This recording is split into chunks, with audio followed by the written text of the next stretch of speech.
Ahora, si les parece, podemos hacer alguna pregunta directa al doctor Vizcarra y luego pediré a todos los ponentes que se acerquen a la mesa para entablar un poquito de debate. Allí hay una pregunta. Su té ya debe de estar absolutamente frío, pero bueno.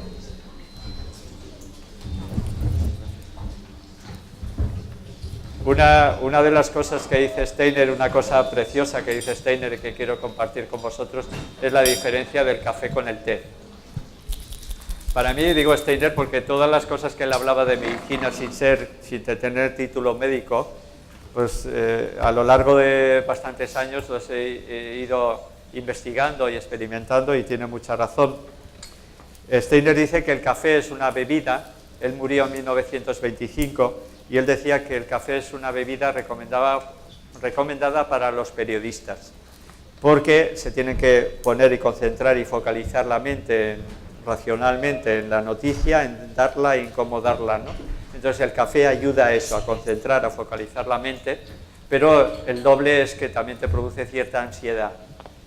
Y él decía que así como el café es de los periodistas, el té es de los diplomáticos, que en una cháchara así, pues sin decir muchas cosas importantes y diciendo 4 chistes y con la mente dispersa, pues esto es lo que ayuda el té. Que mientras el café ayuda a concentrar, el té ayuda a dispersar. Entonces, bueno, pues este es algo muy bonito que él dice y que podéis ponerlo a prueba. Yo y además me tenía preparado un té, pero para no dispersarme demasiado, pues parece que no me ha llegado hasta ahora a las manos. Y además muy cierto, porque todo está en la base de cómo se la biodisponibilidad de la cafeína que contienen, ¿no? Que el té con los taninos catéquicos se va soltando poquito a poco, mientras que en el café te la libera rápidamente. O sea que medicina no sabría, pero que había observado todo, eso fijo. Doctor Vizcarra, gracias por su charla. En un momento ha comentado que hablaría algo del ayuno. Pero claro, después de comer pues es normal que se me vaya. ¿Podría decir alguna cosa? Bueno, el ayuno para mí es el gran método de curación. Es lo que hacen los niños y los animales cuando están enfermos. Un niño enfermo, un animal enfermo deja de comer y entonces permite que toda la energía no sea gastada en la digestión, porque esa energía es importante para la eliminación, la regeneración y la curación. Entonces, por propio instinto ya los niños y los animales lo hacen el ayuno, ¿no? Entonces, desde luego, el ayuno y la restricción calórica es una de las dietas que va muy bien en los procesos de enfermedad, incluido el cáncer. Yo podría hablaros de experiencias muy bonitas con el cáncer a través del ayuno. Entonces, el ayuno es para mí el gran método de curación porque favorece que toda la energía que digiero o que utilizo en la digestión se canalice hacia la curación. Eso es un poco... Y está integrado en todas las grandes culturas. Seguro que muchos de los que recogen estos productos de la zona tropical, seguro que en rituales hacen el ayuno, porque el ayuno está incorporado en el cristianismo, entre los musulmanes, entre los judíos, entre los chamanes. Es como que al no gastar energía en la digestión, la conciencia se expande y se abre. O sea, ya lo dice un dicho castellano que dice que el hambre aviva el ingenio. Entonces, es verdad, y al contrario, una gran comilona, cuando nos invitan a una boda, eso que llamamos un banquete, que es que te sientas en un banco hasta que el banco casi no te resiste del peso, y empiezas a comer y a comer, y entonces, claro, toda la energía se concentra en el abdomen, en la vaca, y entonces el águila pierde vuelo. Entonces, el ayuno es el gran método de curación física que ayuda a armonizar las emociones, a quietar la mente y despertar la conciencia. Para mí son palabras mayores y me da pena de que los hospitales, especialmente los hospitales españoles o los hospitales catalanes, no estén incorporado el ayuno, aunque sí que lo está en parte, porque eso que llamamos suero no es más que agua con un poquito de sal o agua con un poquito de minerales al gusto del consumidor y te ponen ahí para hidratar y no es un alimento, ¿no? Y muchas personas, mientras le están haciendo pruebas durante 5 o 7 días, pues se van curando, que también está bien. Yo tengo preguntas para todos, pero para no acaparar, primero te lo hago a ti y después que pregunten más, y si llego, pues le hago preguntas a los demás. Pero a ti hay una que me interesa muchísimo a nivel nutricionista, que las crucíferas, ¿qué podemos decir para la gente que tiene hipotiroidismo? Y me gustaría que me dijeras algo sobre el gluten y las pruebas que yo pueda ofrecer cuando yo explico que el gluten empasta las vellosidades intestinales, las encargadas de absorber los nutrientes. Pero me gustaría saber tu opinión, porque pues yo también puedo estar equivocada. Entonces, eso, el gluten y las crucíferas de cara a los enfermos hipotiroideos. Bueno, se dice que en estudios las crucíferas disminuyen la capacidad de funcionamiento de la tiroides.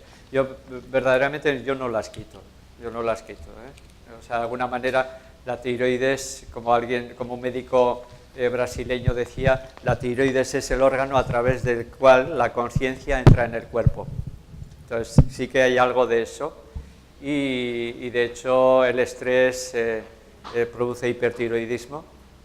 Cuando los alemanes estaban bombardeando con aquellas famosas bombas V desde Alemania a Londres, en Londres hubo muchos casos de problemas tiroideos y era por toda esa tensión, ¿no? Ese nudo de la garganta que a veces sentimos cuando yo quiero expresar algo a alguien y no le digo, me lo callo, me lo trago, para mí tiene mucho que ver. Es mucho peor eso que cualquier crucífera que se cruce por el camino. Entonces yo no quito las crucíferas en el bocio, porque creo que en el bocio primero hay que quitar el nudo de la garganta. El nudo de la garganta de no gritar porque soy mujer, o el nudo de la garganta de no llorar porque soy hombre. Porque los dos estamos impregnados de eso. Las mujeres no dicen el grito y no sueltan la rabia, y los hombres, desde pequeño, a mí cuántas veces he oído, los hombres no lloran, y tú con 5 años intentas aguantar el llanto, pero eso producía un nudo o como un puñal que atraviesa. Para mí de esto sí que es perjudicial. En cuanto al gluten, yo considero que muchas veces cuando se habla de intolerancia al gluten, si hablamos del pan, por ejemplo, el pan se acompaña de muchas verduras, de carne, de pescado, de huevos, de fritos, de jamón. Entonces, muchas veces la intolerancia no solamente es al gluten, sino con qué se mezcla el gluten. Porque si yo como un poco de pan de espelta o con un poco de ensalada o lechuga, no considero que haga tanto perjuicio. El gluten, que es la parte proteica, considero que en las últimas décadas, para que la harina sea más panificable, se han encargado de que tenga más gluten. O sea, ahora las harinas tienen mucho más gluten, varias veces más gluten de lo que tenían hace 50 años, hace un siglo. Entonces, claro, por eso la espelta, que es un cereal quizás más antiguo y menos adulterado, pues pueda tener menos gluten. Pero si luego mezclamos gluten con otros elementos, con carne, con pescado, con huevos, con fritos, entonces ahí todavía lo empeoramos mucho más. Bueno, hoy en día el gluten pues es un alimento que está bastante desnaturalizado, sobre todo el pan de panadería normal, y además que está tratado con mejorantes panarios. Es como que la naturaleza no produce un pan bueno o un cereal bueno y vamos a poner mejorantes panarios para mejorar el pan. A mí me suele gustar decir que mejor antes era el pan. Entonces creo que muchas veces el pan de hoy en día no es un pan de calidad. Perdone la intervención, pero tiene toda la razón. Y además, en estos momentos se está viendo que muchas de las intolerancias, llamadas intolerancias al pan, cuando se están haciendo los análisis, son intolerancias a los conservantes y a los aditivos que lleva el pan. Por eso la gente dice, es que solo cuando hace el pan mi madre después de hacer una empanada, ese me sienta bien. Claro, porque ese es pan de verdad.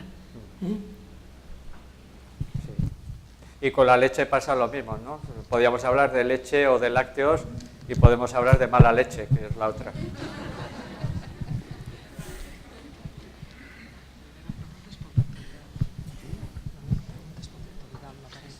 No pasa res. Pregunta para todos.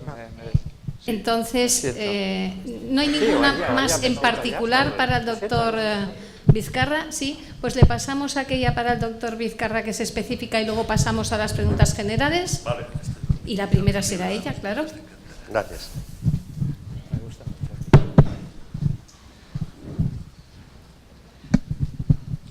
mucho. ¿Qué pasa con los países que no tienen sol para sus plantas?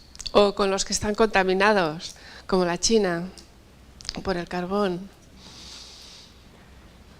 Curiosamente, esos países que no tienen flor, Sol, o que no tienen sol, tienen unas flores que en cuanto sale el sol y 4 lluvias, salen todas como para aprovechar el tiempo, ¿no? O sea, eso Sí, se ve verdad, muchas sí. veces. En los desiertos llueve y salen aquellas plantas que estaban esperando. En Finlandia empieza el sol en primavera y aquello brota enseguida de repente. Entonces, todas las plantas pueden ser variedades parecidas, pero que esas plantas se adaptan a cada lugar y a cada momento. O sea, todos, menos en el Ártico, en el hielo, pues en todos los lugares del planeta Tierra hay plantas. En unas más puede haber más plantas, flor y fruto, y en otras más la raíz. La raíz es mucho más fácil que se dé en los países nórdicos, y el fruto, la flor, es más fácil que se dé en lo tropical. Pero dicen que las zanahorias aparecen en los suelos arenosos y silíceos y es donde se desarrolla con mucha fuerza. Entonces seguro que en Finlandia la verdura raíz se hace muy fuerte, y en cambio en el Amazonas pues es el fruto o como decía antes, el color de la madera y el aroma significan que el sol ha entrado casi hasta la raíz, ¿no? Entonces yo creo que en todos los lugares del planeta Tierra hay un equilibrio, ¿no? Y quizás por eso se recomienda en muchas líneas de nutrición comer de la zona, del lugar, porque esto está más en equilibrio con lo que yo soy. Aunque bueno, mientras no haya en San Sebastián naranjas, yo comeré naranjas también, que a mí me gustan mucho. Como dicen que ahora va a ir subiendo el trópico hacia arriba, pues hasta que San Sebastián sea tropical, pues yo comeré naranjas de Levante, pero puedo comer ecológicas también, puedo elegir, ¿no? De hecho, lo cierto es que la mayoría de plantas medicinales son de países o templados o cálidos. Y entonces los países muy fríos no tienen tantas plantas medicinales, o en todo caso muchas veces no concentran una gran cantidad de principios activos. Aunque esto es relativo, porque el ginseng, por ejemplo, es de zonas frías y necesita muchos años de crecimiento. La rodiola es el ginseng nórdico, también existen plantas, pero no tantas, ¿eh? Pero coincido con el doctor Vizcarra de que en cada sitio hay lo que se necesita, tanto para comer como para curarse. Y precisamente las plantas con más capacidad inmunomoduladora y de resistencia al frío se dan en los países fríos. En cambio, pues estas plantas más acuosas, estas plantas con más fruto, donde hace calor y donde necesitamos digestiones más suaves. Entonces, la naturaleza sabe, hay que respetarla, creo yo. Dicen que las plantas que crecen en climas adversos, digamos que potencian su propio sistema inmunitario y les hacen ser mucho más resistentes. Y eso no solo es de países fríos, sino por ejemplo la maca del Perú crece en las zonas más frías de un país tropical, pero crece en el frío también.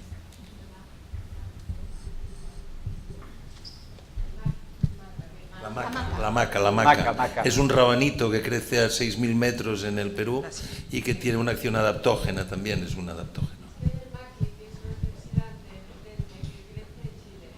Sí, pero es diferente. Este es otro. Antes de que pasen a la general, a mí me ha quedado una pregunta para Carmelo, que nos hemos pasado así las especias un poquito como por encima, y las especias que son muy mediterráneas y que tienen mucho aroma y que concentran mucho aroma, mucho color, mucho sabor, y las utilizamos para los alimentos casi un poco como conservantes y como aromatizantes, pero yo supongo que también porque nos dan una gran energía concentrada, ¿no? Que quizá esta forma de utilizarlas tan mediterránea no sea solo por el sabor y por la conservación. Sí, lo que pasa es que, claro, quizás me he olvidado de las especias y viene bien que me lo recuerdes, porque en la zona de Euskadi no utilizamos muchas especias. No. Bueno, cuando llegue el trópico allá... Entonces, sí que creo que lo que estás diciendo es así, ¿no? Las especias es algo especial, es algo que potencia mucho el sabor de los alimentos. Entonces creo que antiguamente se iban la ruta de la seda por especias, además de la seda, pues se hacían grandes caminos creo que hay algo también a explorar ahí. Pero... Sí, sí, todas las plantas aromáticas, porque claro, cuando pensamos en especias solamente pensamos en la etimología, especia y exotismo, pero tenemos muchas plantas aromáticas en todo el Mediterráneo, el romero, el hinojo que utilizamos para aromatizar las comidas en toda la vertiente mediterránea, la misma salvia, que son plantas aromáticas y muy llenas de energía también. Y vosotros tenéis una cantidad de frutos del bosque que también concentran mucho, o sea que a quien Dios no le da una cosa, le da la otra. Sí, zarzamoras. Y zarzamoras. Pero bueno, claro, es que tiene muchos antocianos, antocianina, y el endrino. El endrino se utiliza mucho porque se dice en medicina antroposófica que el endrino concentra mucho el cuerpo etérico, la parte energética, entonces es muy concentrado en energía, ¿no? Aparte de utilizar para hacer pacharán. Bueno, es bien, aquella señora, por favor. Mi pregunta es para el doctor Vidal. Tengo una paciente o clienta que hace 3 años sufre un herpes genital. Entonces, hace un año se dirigió a mí y me explicó el tema. Entonces, yo hace un año le estoy dando tratamiento de Serpens y me he centrado en los racines terrestres y también en el Forts de la Natura, porque bueno, lleva un ritmo muy fuerte también de trabajo, es una persona que tiene mucha responsabilidad en su cargo, en los sitios que está desplazada la comida no puede ser suficientemente buena, entonces también toma nutrientes del sistema nervioso, un complejo de la vitamina B, pero leyendo esto de la uña de gato he pensado que quizás tendría que cambiarle este tratamiento. Es preguntar si está suficientemente bien adecuado o quizá tendría que cambiarlo. Porque le incide mucho cuando tiene que venirle la regla o cuando ovula, le da un cansancio impresionante, se le manifiesta el herpes entonces, incluso le incide en el ejercicio. Cuando tiene que hacer ejercicio es que entra en un estado de abatimiento tan grande que no puede desarrollar ejercicio. Entonces, no sé, era una consulta sobre este tema.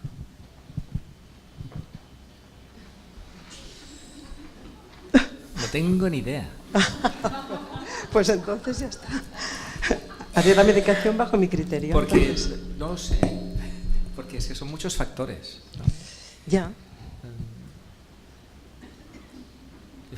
Ella me explica todo esto, claro. Sí, pero hay más cosas, Seguro, seguramente. Hay cosas que ocurren mientras ella está volando, hay cosas que pasan por su cabeza, hay cosas que pasan que tiene que ver con su pareja, cómo son sus relaciones, que no tiene a tener relaciones o no. No tiene pareja de momento. No. Ya, perdón. Si no quiero saberlo, ya. No lo cuentes, que me líes.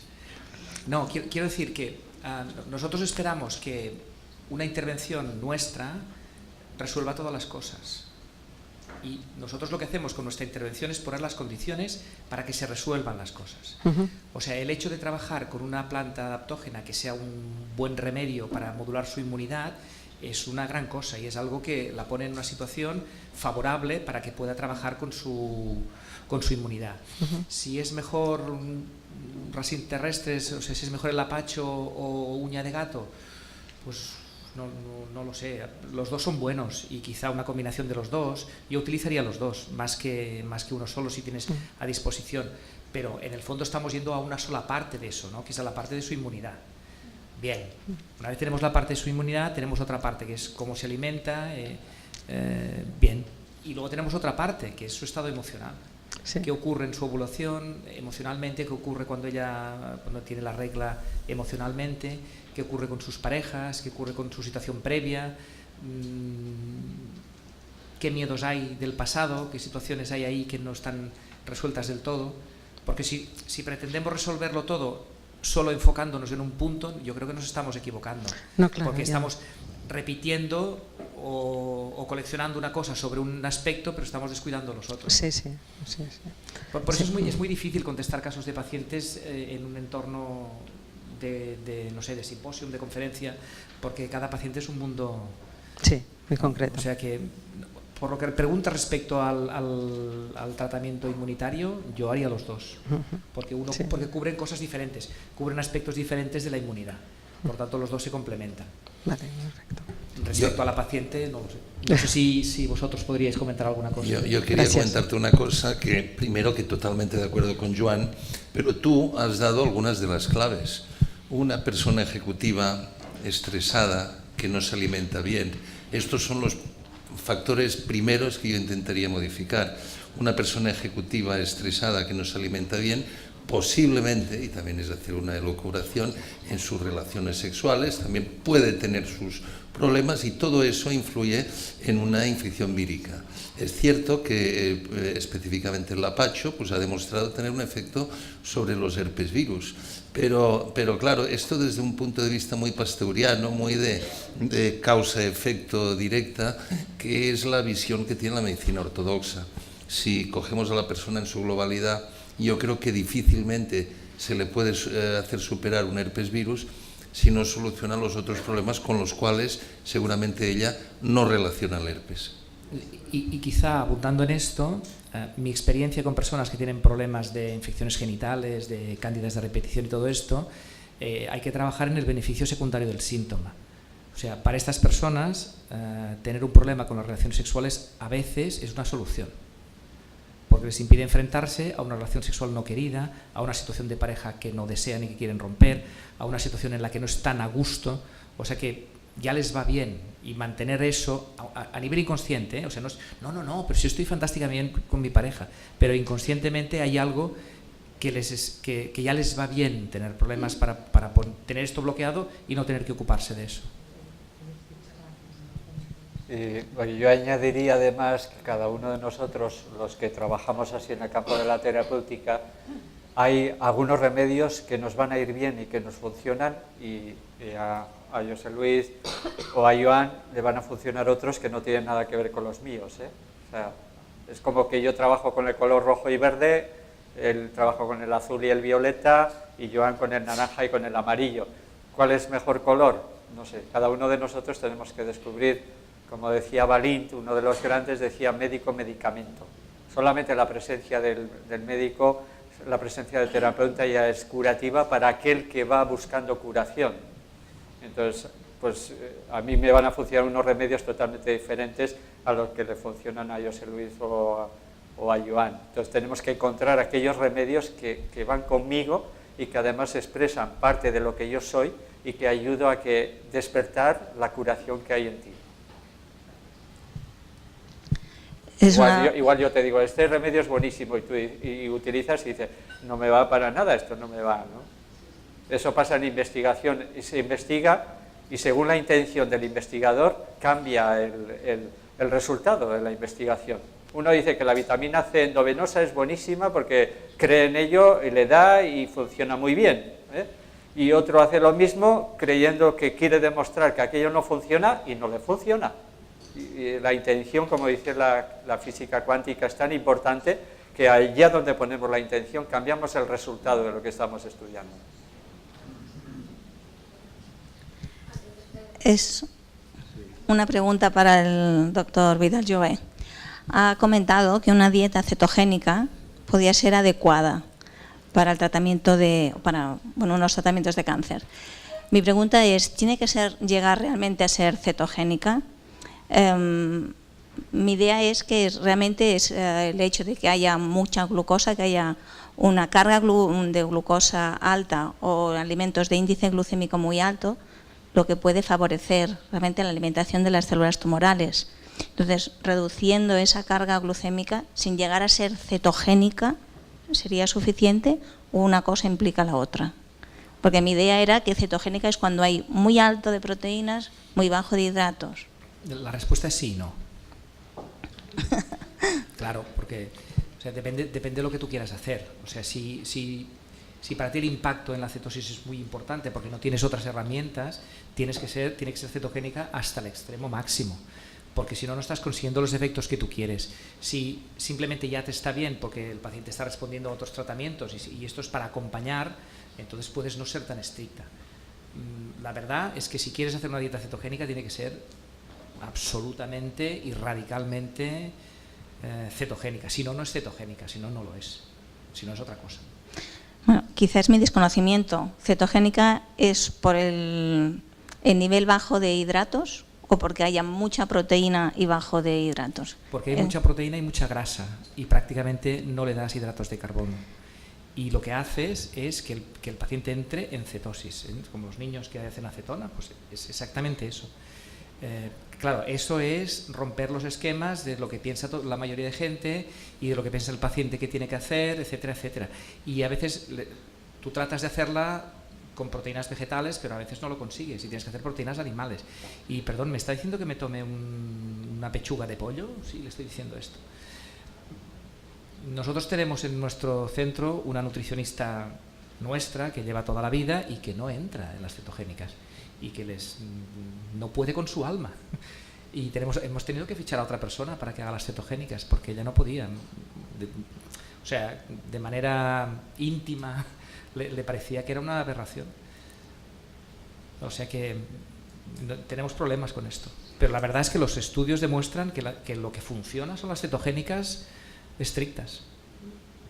O sea, sencillamente bajando el nivel de alimentos de índice glucémico y la carga de glucosa total, sí, no sería suficiente. No. Vale. Y luego otra pregunta. Ha comentado que existe un fármaco para cáncer de colon con mutación KRAS. Sí. Dice, existe un fármaco. Sí. ¿Me podría decir? Bevacizumab. O sea, existen toda una serie de fármacos, hoy en día ya existen fármacos para estas vías del ciclo celular. Por ejemplo, el KRAS, que es una mutación que se da en pacientes con tumores digestivos. Es más evidente en cáncer de colon, también se da en cánceres gástricos, en algunos cánceres de páncreas y está apareciendo también en algunos cánceres de pulmón. Quiere decir que la gente que tiene esta mutación, o sea, hay dos tipos, los que tienen la mutación y los que tienen lo que se llama el tipo salvaje, que no tienen esta mutación. Los que tienen esta mutación son sensibles a un tratamiento con un anticuerpo monoclonal que se llama bevacizumab, Avastin es el nombre del fármaco. Y el tumor es más sensible a estos, da menos toxicidad y es más lesivo para el tumor. Pero esto es una parte, ¿no? La mayoría, o sea, lo que hoy en día se debería hacer con un paciente con un cáncer de colon es que en su tumor analizásemos eso y tuviésemos en cuenta que tenemos esa posibilidad de tratamiento. Pero la Avastin es un antiangiogénico. Sí. Y actúa en estos casos. Actúa en la vía del KRAS, sí. Gracias. A ver, porque yo me he quedado un poco con lo de la cetoanémica, pero ¿lo prolongáis durante mucho tiempo o solo un par de días antes de la quimio? No, la cetogénica la hacemos durante 3 meses. Lo que nosotros hacemos 2-3 días antes de la quimioterapia es el ayuno. El ayuno. Sí. Que ya es una forma también de entrar un poco en situación de cetona. O sea, nuestro objetivo es luchar contra la glicolisis aeróbica. O sea, dejar al tumor deprivado de azúcar. En Alemania hay unos grupos que hacen eso y entonces dan la quimioterapia con azúcar. Y hay unos grupos que tratan, además de hacer la dieta cetogénica y hacer ayuno, dan insulina. O sea, esto creo que lo hacen grupos antroposóficos que trabajan con, no sé si conoces tú a Santos Martín, que ellos trabajan o sea, buscan esa cetosis, además dando insulina al paciente. El ayuno en sí ya es cetogénico. Ya es cetogénico, sí. O sea, el ayuno, cuando el cuerpo no tiene glucosa o disminuye la glucosa, empieza a consumir cuerpos cetónicos a partir de los lípidos, de las grasas, que en vez de ser metabolizados en ácidos grasos para su proceso energético, se va por las vías de los cuerpos cetónicos. El cerebro, que normalmente solamente consume glucosa, en el ayuno es capaz de consumir cuerpos cetónicos. Por eso se estimula en el ayuno. Pero de todas maneras a mí me preocupa, ¿y el hígado? Bueno, hay que cuidarlo. Lo depuramos, lo trabajamos, lo detoxificamos, pero, o sea, nosotros lo que hacemos es un tiempo prudente, no sé, 2-3 meses. Y entonces miramos claro, pero respuesta. Como que la quimio también puede afectar, entonces, vamos, a mí me está saltando una alarma de Cardo Mariano, Sí, Cardo Mariano. Seguro, Cardo Mariano ¿cómo se llama? A chorros. A chorros, ¿no? A manguerazos. No. Vale. Seguimos. Bueno, yo les quería hablar sobre un problema que casi todas las mujeres tenemos, que son nódulos en la tiroides. cada vez se dan más casos y creo que ya está llegando a un 90 o un 100% de mujeres con nódulos. Me gustaría saber qué solución, cualquier doctor que me quiera contestar, qué solución verían ustedes en nódulos que tienen entre 4 y 5 centímetros, que para los doctores ya esto es intervención quirúrgica, normalmente para todos. Benigno, en principio benigno. Y bueno, que me podrían, cómo se podría resolver, si es que se puede resolver sin pasar por el quirófano. Bueno, empezaré a contestar yo. El tema del hipotiroidismo, del hiper también. Perdó. No, en aquest cas no, no hi entra ni el hipo ni el hiper. És nòdul a la tiroides sense intervenció de remés.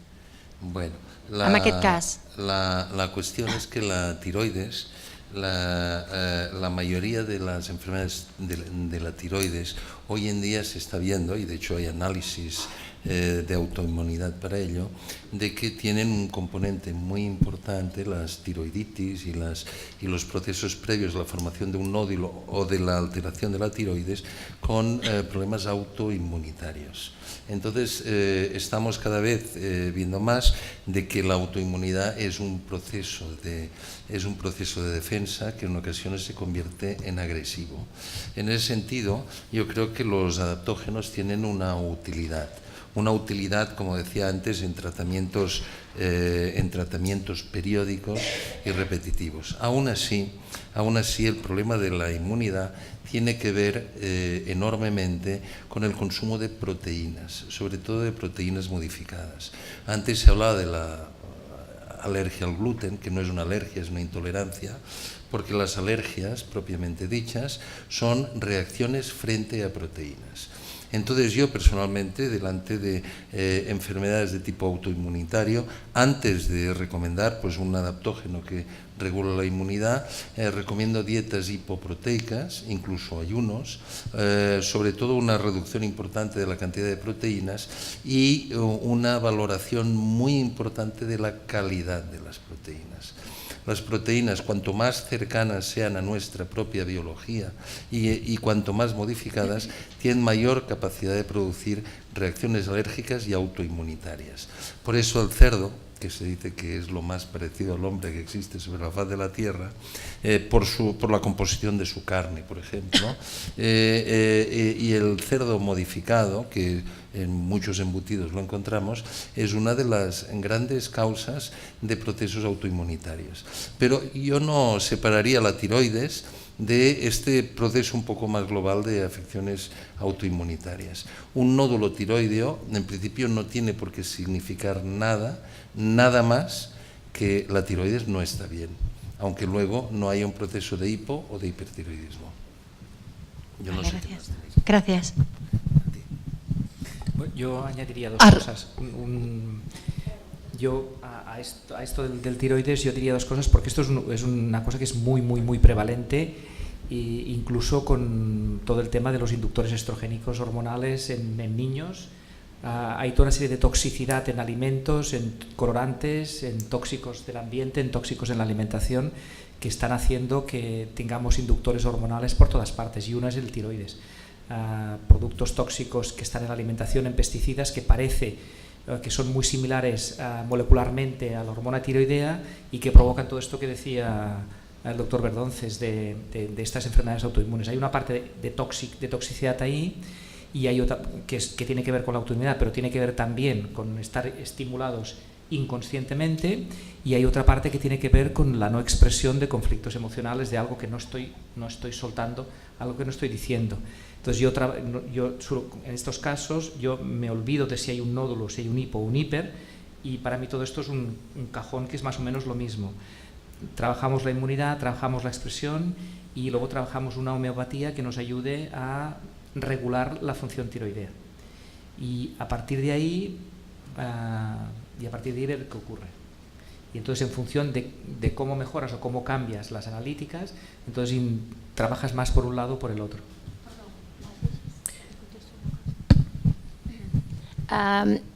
Sí, bien, pero por ejemplo, ¿no? les he preguntado sobre nódulos entre 4 y 5 centímetros. Cuando son tan grandes puede llegar a afectar incluso las cuerdas vocales. Entonces, ¿qué dicen los cirujanos? ¿Hay que sacarlo, sí o sí? No. Yo sí te puedo hablar de la experiencia. Yo me acuerdo que una vez un médico de San Sebastián mandó a un paciente a nuestro centro diciéndole, mira, vete donde ellos que trabajan con el ayuno, y el ayuno es el bisturí de los naturistas. Entonces yo sí que en la tiroides, con nódulos de ese tipo, el ayuno va muy bien. O sea, porque es como en el ayuno, en principio bajas a un 40% más en el metabolismo, cosa que la tiroides se ve de alguna manera descansando, no está forzada, y entonces es una buena manera de darle descanso a esos nódulos o a esos procesos. Y para mí los resultados con el ayuno y con otros tipos de medicina, yo medicina antroposófica y medicina espagírica en la tiroides, son mejores de las que yo esperaba. Ahora, tiene que ver mucho con el estrés, con el ritmo de vida. Los antiguos localizaban en la zona de la laringe el hierro. O sea, es el hierro en medicina antroposófica el que da fuerza a la voz y a la tiroides, ¿no? Precisamente uno de los remedios que utilizamos en medicina antroposófica para la tiroides es el cuprum, pomada de cobre en la garganta, porque hierro y cobre se equilibran. El hierro da fuerza, potencia y valor y produce la guerra, y cobre relaja, da calor y acoge y es Venus, ¿no? Entonces la pomada de cobre va muy bien. ¿Cómo? Perdón. Cuprum metallicum D1 en pomada va muy bien para la zona de la tiroides. Es como que ayuda a equilibrar esa zona. Y el ayuno, yo he visto, se me ocurre en concreto una persona que tenía que haberse operado hace 7 u 8 años, y que ese nódulo que comprimía la tráquea disminuyó mucho con un ayuno largo. Hablar de un ayuno largo es hablar de 15, 20, 25 días de ayuno. Vale, muchísimas gracias. Bueno, no es la pregunta que yo tenía preparada, una para el doctor Verdonces y otra para el doctor Jouvet, pero a raíz de esto que están diciendo del hipotiroidismo, doctor Vizcarra, cuando hablamos de ayuno, ¿realmente se puede regular el tiroides? Mi pregunta concreta es, ¿se puede llegar a dejar de tomar la medicación? Porque el ayuno implica no tomar medicación, ¿no? ¿O sí? En principio no hacemos saltos espectaculares, es bueno que cada cosa se baje poco a poco. Si tú vas en un coche en quinta, no bajes a primera de repente. Entonces, normalmente en el ayuno, en la tiroides, como se rebaja un 40% del metabolismo, normalmente solemos rebajar la dosis a la mitad. Eso es o sea, una persona ayunando tiene un 40% menos de gasto metabólico que una persona comiendo normal. Entonces, normalmente es bueno que poco a poco se hagan los cambios, que no sean de forma brusca. Pero existe la posibilidad de que se puede dejar de tomar la hormona y que el tiroides se ponga en marcha solo. Sí. Gracias. Pero no es fácil. Yo te quiero añadir una cosa. Hoy en día estamos en un momento en que hacer una determinación de la hormona tiroidoestimulante es sumamente fácil. Es una exploración prácticamente rutinaria. Y esto hace que se descubran muchos hipotiroidismos larvados que de otra manera pues la persona ni se daría cuenta. Un hipotiroidismo importante ha de producir retención de líquidos, ha de producir un espesor de cabeza, ha de producir una reducción del metabolismo, y eso yo lo he visto en muy pocas ocasiones, incluso con TSHs muy elevadas. Entonces, la segunda pregunta que se tendría que hacer es, ¿realmente se está empezando a medicar cuando se ha de empezar a medicar un hipotiroidismo? Porque una cosa, el nivel superior de la TSH es 4,2, hay gente que medica al llegar a 5 y hay gente que medica, como yo por ejemplo, al llegar a 10. Incluso tengo pacientes que tienen TSHs de 30 y de 40 y estamos un poco a la espera, como mínimo, a que tenga un síntoma de hipotiroidismo, porque el problema es que a veces nos fijamos más en la cifra que en lo que nos explica el paciente. Entonces, realmente crisis hipotiroideas no hay tantas. Cuando empezamos a medicar con hormona tiroidea un hipotiroidismo, lo que estamos haciendo una tiroides más gandula porque los mecanismos de retroalimentación dicen si tengo hormona para qué la he de producir. Y de alguna manera esto pasa con frecuencia en muchos campos de la medicina. Yo creo personalmente que el hipotiroidismo, que está relacionado con el aumento de la contaminación, de la irradiación del medio ambiente, con residuos nucleares, esto se ha comprobado muchísimas veces, con la alimentación, con el estado emocional, etcétera, etcétera, de todas maneras se está haciendo una montaña de una cosa que no lo es tanto. El tener un problema de hipotiroidismo es una cuestión bastante común y el medicarse, por desgracia, tan común como tenerlo. Sí, esta es una pregunta que no va dirigida a ningún ponente en concreto, quien me quiera contestar. Es cierto lo que yo he oído y se dice que el cuerpo en momentos determinados de la vida puede crear células cancerosas sin producir síntomas y que de una forma espontánea desaparecen. Entonces, en medicina convencional se hacen muchas revisiones y que si te hacen una revisión, por ejemplo, una citología en un momento en que tu cuerpo está desarrollando estas células, se empieza pues con el protocolo pues de la quimio, bueno, todo un protocolo que igual te complica más el proceso que si no se hubiera hecho la revisión y estas células desaparecen. ¿Esto es cierto, es así?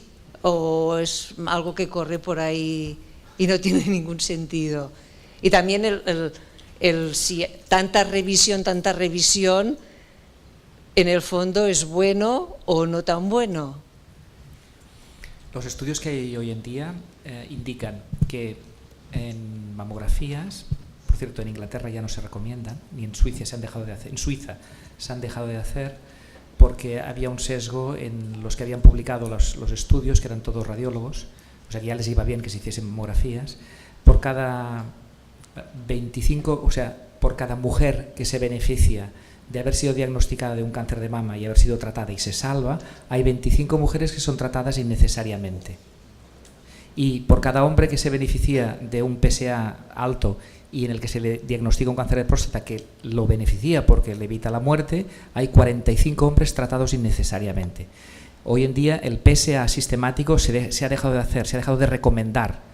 En Estados Unidos solo lo sigue haciendo la Asociación de Urólogos, porque les va el negocio en esto, y la Asociación de Medicina Basada en la Evidencia y los criterios de las asociaciones médicas no asistenciales no recomiendan el PSA sistemático a los pacientes con cáncer de próstata y no recomiendan las mamografías sistemáticas en cáncer de mama.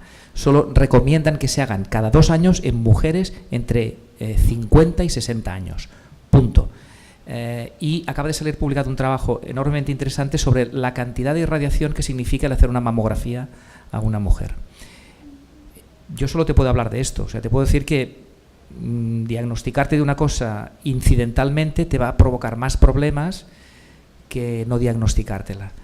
Pero nadie dice que no tengas que estar alerta a tus síntomas y escuchar a tu organismo, es otra cosa diferente. El problema es, como decía Andrew Guyton, que es uno de los padres del cribaje de cáncer en general, es que en el momento en que tú entras a una persona en un cribaje, conviertes a una persona sana en un paciente. Alguien que entra en un programa de detección precoz, lo conviertes en alguien que estaba sano en un paciente, tenga lo que tenga, porque no se sabe cómo gestionar los falsos positivos y los falsos negativos. Jo també volia fer-li una pregunta al doctor Ribas, que el que jo li volia preguntar és que amb un pacient que se li ha diagnosticat una neoplàsia, sigui la que sigui, si se li està fent una quimioteràpia convencional, si se li pot aplicar, com vostè ha dit, per via endovenosa, dosis altes de vitamina C simultàniament, o no? ¿Ribas? Vidal, perdona, m'he equivocat. A ver, lo que tiene sentido es lo que tiene sentido, lo que no tiene sentido es lo que no tiene sentido. Y esto no es una obviedad. O sea, tratar a alguien con dosis altas de vitamina C, si está recibiendo una quimioterapia, no sé qué sentido tiene. O sea, no, per això ho pregunto. O sea, dar dosis altas de vitamina C tiene sentido a alguien al que no le estás tratando, a no ser que tú quieras conseguir un efecto sinérgico o un efecto de mejora de la función porque el paciente tiene mucha toxicidad o porque tú sospechas que la quimioterapia no te va a ser eficaz. cada caso es cada caso y cada paciente es único en este sentido. O sea, nosotros tratamos con dosis altas de vitamina C a los pacientes o que no están recibiendo quimioterapia porque han decidido que no va a ser eficaz, o a los pacientes en los que le están dando una quimioterapia paliativa que piensan que no va a ser eficaz porque no está indicada en estos casos, o a los pacientes en los que nosotros, a pesar de que le estén indicando una quimioterapia paliativa y lo hayan considerado paliativo, nosotros no lo consideramos paliativo. Gracias.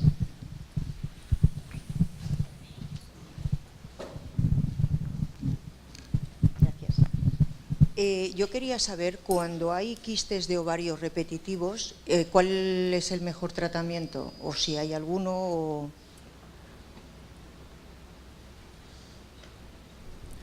Bueno, estamos un poco en lo que decíamos, que hablar de quistes de ovario no es hablar de pacientes, sino de los quistes, nada más. Sí. Y yo solo te podría decir que yo personalmente utilizo bastante un aceite graso omega, el aceite de borraja, porque he leído de que había unos resultados positivos en el desarrollo de los quistes ováricos. Pero, te vuelvo a insistir, yo creo que es una cosa mucho más global que no necesariamente el decir qué planta utilizarías en este caso. Gracias. Bueno, me están avisando de que tenemos que dar por terminada la jornada. Yo, antes de nada, agradecer tremendamente de nuevo a Serpens que nos haya proporcionado esta jornada fantástica que hemos tenido, que ha sido motivo pues de reflexión, que ha sido un motivo pues de saber muchas cosas nuevas, de plantearnos nuevos paradigmas. Agradecer a estos ponentes excepcionales que hemos tenido y que no nos han dejado descansar un momento la mente. Ahora tendremos que respirar profundamente varias veces, Y bueno, no sé, antes de pedir... Bueno, y también, aparte, agradecer a Serpens una cosa, que además de todo esto, nos proporcione unos productos que son unos productos de calidad. Porque la calidad está en la base de la seguridad y la eficacia, que esto sería para hacer otra jornada, yo ya lo apunto. Y además, como dije antes, cuando conocí esta empresa en su germen más pequeñito, cuando era un simple proyecto en la mente de Eric, y me contó el proyecto, me gustó todo, me gustaron las plantas, me gustó el abordaje, me gustó el proyecto y me gustó algo muy importante que no hemos mencionado pero que creo que es imprescindible mencionar, que esta empresa trae unos productos que nos beneficiamos de unos productos de la Amazonía, pero que es una empresa que respeta a esas personas que han guardado la cultura y que da un retorno a esas personas que están recogiendo estas plantas, que tienen el conocimiento, la sabiduría etnofarmacológica que nos han transmitido y a partir de las cuales se pueden desarrollar luego estos preparados. Luego, a ustedes por su atención, por su interactividad, que ha sido fantástico, y como no, ya digo, repito, a nuestros ponentes. Entonces, no sé, yo he elaborado aquí 4 líneas, casi un poco, a ver si podríamos hacer un poco de conclusión, y si no están de acuerdo conmigo, me lo dicen, Pero yo diría que aquí se ha planteado una reflexión sobre un cambio de paradigma importante, de, como nos decía Carmelo, olvidarnos un poco más de ir contra la enfermedad y más a favor de la salud, lo cual nos lleva a reflexionar sobre que quizá tendríamos que aprender nosotros, en nosotros mismos, y también enseñar a nuestros pacientes, cumplir esa tarea de educadores sanitarios, a considerarse como un ente global, a reconocer las señales de alarma en lo fisiológico, no cuando ya es patológico. Que muchas veces nos vienen los pacientes y dices, ¿cómo te encuentras? Y dice, no estoy mal, me cachis. Cuando dicen no estoy mal, porque es que no hayas de estar mal, es que has de estar bien, has de estar mejor. Entonces, muchas veces, si empezamos a actuar, yo creo, cuando simplemente no estamos todo lo bien que podríamos estar o no estamos bien, y luego lo que han apuntado todos ellos, ¿no? Que hay que mirar a los pacientes y mirarnos nosotros mismos en la globalidad de lo que somos. Y por lo tanto, quizá tendríamos que considerar utilizar la nutrición, cambiar el estilo de vida, ¿no? Y utilizar, ¿por qué no?, los productos que nos brindan, ya no para curar, sino para mejorar la mente, mejorar el estrés, mejorar la inflamación, mejorar la libido, que es muy importante, mejorar la digestión, mejorar la piel, mejorar el peso, que no hemos hablado, pero que también forma parte muy importante de la prevención de enfermedades cardiovasculares y metabólicas, y abordar al paciente pues de esa forma integral de, no vamos a ir a los 7 cuerpos, que a mí ya se me han olvidado todos, pero sí de cuerpo, mente y espíritu, que aunque parezcan lo mismo, no es lo mismo, pero conforman un todo. O sea, de cuerpo presente. De cuerpo presente. Y bueno, si tienen algo más que añadir cada uno de los ponentes. Bueno, yo añadir, me siento muy a gusto, además llevo en una semana viniendo 2 veces por Cataluña. Siento que esta es una tierra donde está buscando mucho esa curación por la naturaleza y donde la naturaleza puede despertar la curación en cada uno de nosotros. Y no sé, os puedo decir esas gracias, puedo deciros moltes gracias, pero sobre todo os digo en esa lengua que yo la conocí desde pequeño, eskerrik asko. Y es muchas gracias por haber estado aquí en vez de estar viendo el partido de fútbol. Para mí es de agradeceros que hayáis hecho ese esfuerzo de estar un sábado escuchándonos todo el día. Sí. Y bueno, pues es de agradecer que hayáis confiado en nosotros. Gracias. Gracias. Eskerrik asko. Muchas gracias. José Luis, gracias.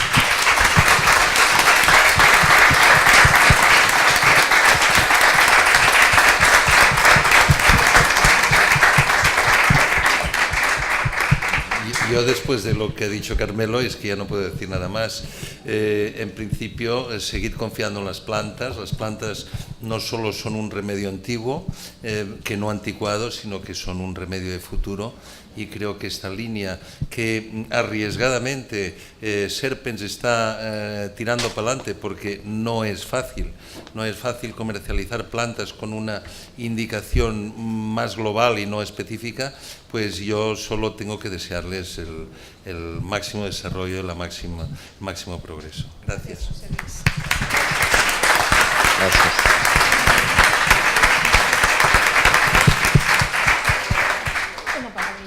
Bueno, que falta media hora y seguimos empatados.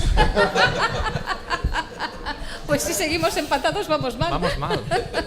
Casi mejor no sufrir, casi estamos mejor aquí. ¿Algo para finalizar?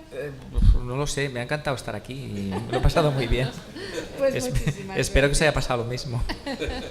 Pues muchísimas gracias, muchas gracias también.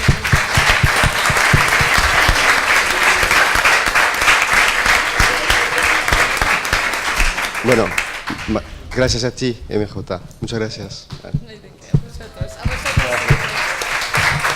Bueno, espero que os haya gustado el viaje. Muchas gracias a los ponentes, muchas gracias a vosotros y os damos cita por las segundas jornadas Serpens.